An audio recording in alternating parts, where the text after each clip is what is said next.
Imagine your peaceful home becoming a battleground, not through violence, but through a chilling campaign of psychological torment. This is the story of a family pushed to their limits, forced to fight for their serenity against an unseen, obsessive neighbor. The quiet hum of daily life had always been a comforting presence in the suburban estate, a gentle backdrop to ordinary days. Sarah's home, a comfortable, well-maintained house nestled amidst lush greenery, was a vibrant hub. Her parents, Michael and Olivia, along with her younger siblings, David and Emily, fostered an atmosphere of warmth and quiet activity. Adding to the household's lively spirit were Buster and Daisy, two rescue dogs whose playful barks and wagging tails brought constant joy. The family often enjoyed evenings on their back porch, the subtle scent of blooming jasmine carried on the breeze, the distant drone of lawnmowers a comforting sound of neighborhood life. Across the winding pathway, a larger, 5-bedroom rental property stood, its facade somewhat more reserved. This house was occupied by Eleanor, a woman in her late 40s, her adult son, his visibly pregnant girlfriend, and her young grandchild. Their presence, though notable given the number of residents, initially stirred little more than a polite acknowledgement. Interactions were minimal, often just a fleeting glance or a brief nod exchanged across the verdant expanse separating their properties. A quiet, unspoken understanding of shared space seemed to govern their interactions, an equilibrium that, in hindsight, felt almost idyllic. This fragile peace, however, was about to be shattered, slowly but relentlessly, by a series of events that would transform casual coexistence into a tense, psychological standoff, ultimately forcing Sarah's family to reclaim their tranquility. One sun-drenched Sunday afternoon, the air buzzed with the sounds of a children's birthday party spilling from Eleanor's house. Laughter, excited shouts, and the occasional burst of celebratory music drifted across the pathway, a typical suburban scene that resonated with a harmless, joyful energy. The festivities, which had commenced early in the afternoon, began to wind down around 5 o'clock. As the gathering dispersed, the communal pathway became noticeably busier. Residents emerged for their evening strolls, many accompanied by their own dogs, a common ritual in the close-knit community. Instinctively, Buster and Daisy, ever alert to the movements outside their fence, responded to the presence of their canine counterparts with a few enthusiastic, but entirely routine, barks. Sarah's family thought nothing of it. It was just the natural symphony of a lively neighborhood. Yet, the following evening, an unexpected and rather forceful knock rattled their front door, signaling the first tremor of an impending storm. Olivia opened the door to find Eleanor standing there, her face etched with a peculiar blend of weariness and thinly veiled anger. Eleanor's voice, laced with an accusation, claimed she had been up all night, unequivocally blaming the family's dogs for her alleged sleeplessness. Olivia felt a profound sense of confusion. She knew that the neighborhood was home to many dogs, all of whom barked at various times, often collectively. For Eleanor to single out their pets and issue a warning about contacting animal control struck Olivia as not only disproportionate, but deeply unsettling. The encounter left a palpable chill in the air, a stark contrast to the usual warmth of their street. Despite their bewilderment, Sarah's family, driven by a deep desire to avoid conflict, spent the next week meticulously managing their dogs' outdoor time, attempting to hush any barks and maintain an almost unnatural quiet around their property. They hoped this effort would placate their new, highly vocal neighbor, but it quickly became clear that their attempts at appeasement were futile against a mounting wave of unwarranted resentment. The family's efforts to maintain peace quickly proved to be in vain. Eleanor's complaints, initially delivered with a semblance of neighborly concern, rapidly devolved into outright verbal assaults that echoed across the quiet pathways. The slightest sound emanating from Sarah's yard, a light-hearted conversation among family members, the innocent, playful yips of Buster and Daisy, or even the distant clatter of dishes, would instantly trigger Eleanor's sharp, piercing voice. From behind her fence, or sometimes even from her doorway, her shouts would cut through the air, aggressive and accusatory, demanding absolute silence.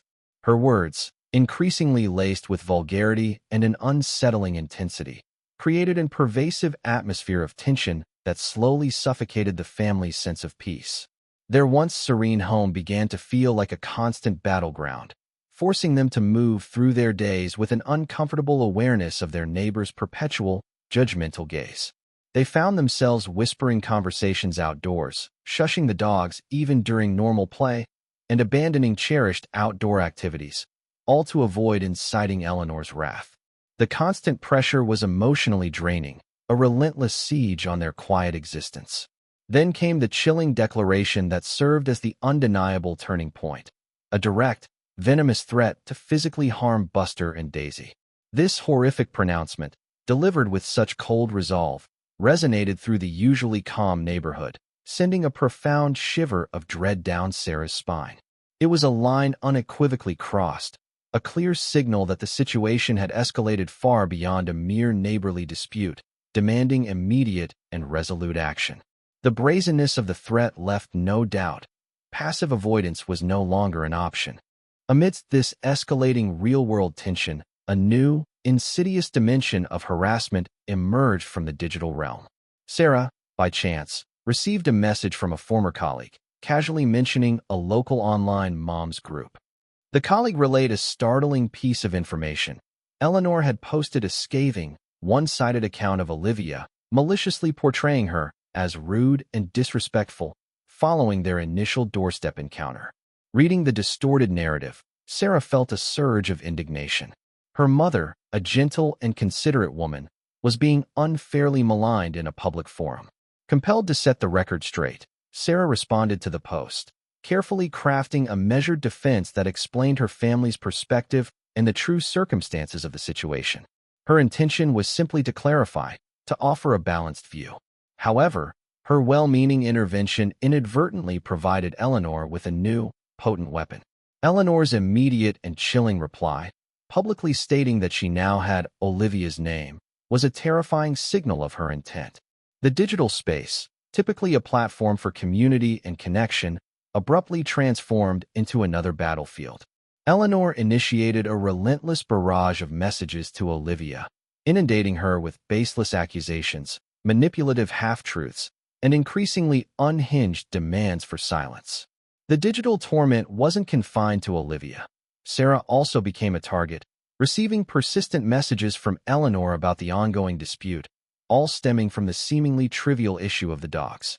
It was a calculated and deeply insidious form of torment, designed to chip away at their peace of mind, leaving them feeling vulnerable, constantly exposed, and perpetually on edge. The constant notifications, the menacing tone of the messages, and the sheer volume of this online and digital assault left the family feeling trapped, their private lives increasingly invaded, and their sense of security eroded by a person they barely knew. The lines between their physical space and their digital existence blurred into a landscape of constant anxiety.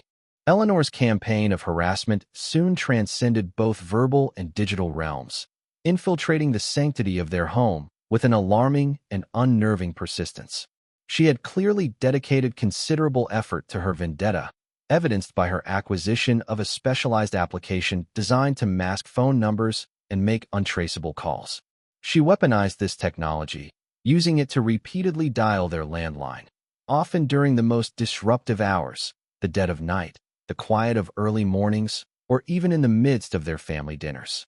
These incessant calls were triggered whenever she detected a bark from any dog in the vicinity, not just Buster or Daisy, indicating an almost obsessive level of auditory monitoring. The shrill, piercing ring of the landline would blare through the house, shattering the quiet of their evenings, disrupting their sleep, and fracturing any semblance of peace. If the first few rings went unanswered, she would immediately redial, sometimes 4 or 5 times in rapid succession, a relentless pursuit until someone, exasperated, reluctantly picked up. Yet, upon answering, the line would remain utterly silent, a chilling void on the other end. This calculated silence, devoid of any discernible sound, was more unsettling than any spoken word, emphasizing her presence and control without the need for an audible threat. This constant, unnerving intrusion pushed Michael and Olivia to their absolute breaking point.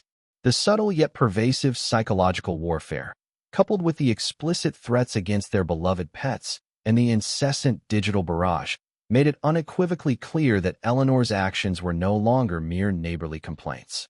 This was a deliberate, sustained, and deeply malicious campaign designed to erode their sense of safety and dismantle their lives. The profound realization hardened their resolve. They understood that simply enduring this torment was no longer an option. The time for passive resilience had passed. Now, a strategic and decisive counteroffensive was imperative. Having collectively reached their undeniable limit, Michael and Olivia recognized the critical need for a structured and methodical counterresponse. Their initial and most critical strategic move involved meticulously identifying Eleanor's landlord and the specific real estate agency responsible for managing her rental property. They initiated consistent, detailed communication with the agency, carefully documenting every instance of harassment, every threat, and every disturbing phone call. They expressed their profound and genuine fear for their personal safety, recounting the chilling threats against Buster and Daisy and the constant disruption to their lives. Their meticulously compiled records, a clear paper trail of Eleanor's escalating aggression, provided a compelling and irrefutable case. Simultaneously, they sought counsel from a seasoned legal professional.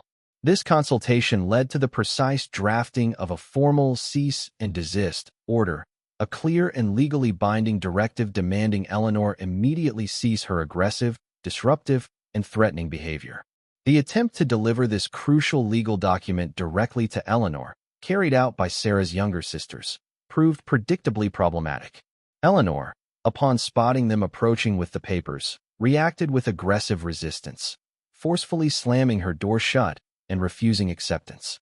This defiant act necessitated the immediate involvement of local law enforcement, who subsequently served the order on the family's behalf, ensuring it was formally delivered despite Eleanor's obstruction.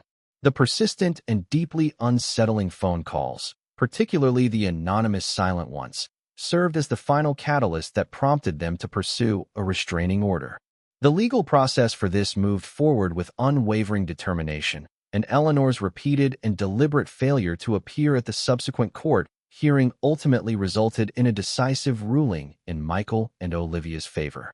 This significant legal victory provided a much-needed layer of legal protection, offering a tangible barrier against Eleanor's ongoing harassment, and delivered a profound psychological blow to her campaign of intimidation, signaling that her reign of terror was nearing its end.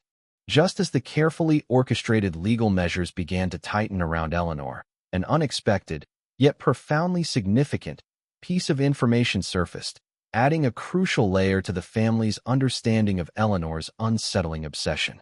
Sarah, in a serendipitous encounter, discovered that the visibly pregnant young woman living with Eleanor was, by a remarkable coincidence, a former colleague of hers.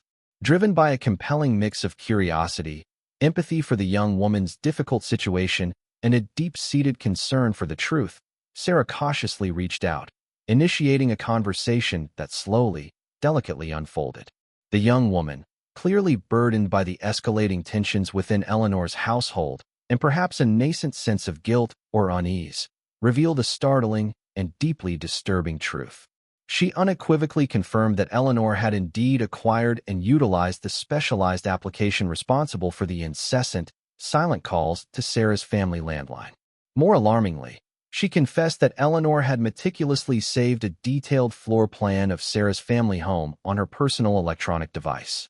Furthermore, Eleanor had amassed an unsettlingly comprehensive collection of both Michael's and Olivia's personal contact details, indicating a calculated and deeply intrusive level of surveillance that bordered on stalking.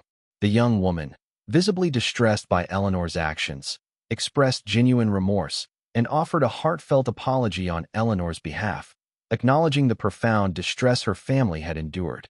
Sarah, overwhelmed with a complex mix of shock, vindication, and gratitude for the candid revelation, immediately shared this vital and incriminating information with her parents. The discovery of the floor plan and the sheer extent of Eleanor's obsessive information gathering provided undeniable, concrete evidence of the depth and disturbing nature of Eleanor's preoccupation, significantly strengthening their ongoing legal case and unequivocally solidifying the necessity and justification of every action they had taken.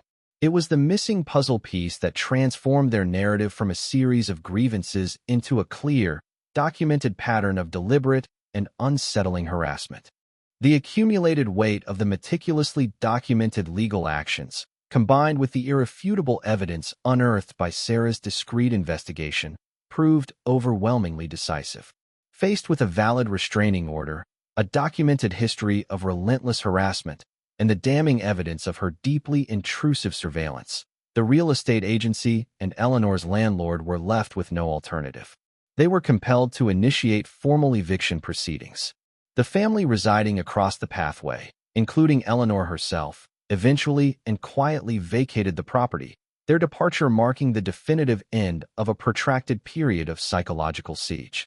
In the months that followed, the incessant, silent phone calls ceased entirely, the ominous ringing replaced by a comforting quiet. The once strained, oppressive atmosphere that had hung over the neighborhood slowly, perceptibly, began to dissipate, like a heavy fog lifting after a storm. The quiet, peaceful rhythm that Sarah's family had always cherished gradually and profoundly returned. The simple joys of evening walks, relaxed backyard conversations, and undisturbed sleep were restored, their value now amplified by the long period of their absence. Eventually, new neighbors moved into the house, and to Michael and Olivia's immense relief and delight, they proved to be genuinely warm, considerate, and respectful individuals. Their easygoing nature quickly fostered a genuine connection, and they blossomed into some of the family's dearest friends, cementing the neighborhood's return to harmony. The entire ordeal served as a stark and powerful reminder of how fragile peace could truly be, but also how decisive, methodical, and profoundly nonviolent action, when pursued with unwavering resolve, could ultimately reclaim and restore it. Sarah's family had navigated a challenging and emotionally draining period of intrusion and psychological strain, ultimately prevailing through measured, legal means. It was a profound testament to the idea that sometimes the most effective and satisfying retribution is not found in grand, explosive gestures, but simply in the unwavering pursuit of justice and the quiet, triumphant reclamation of one's own peace and serenity.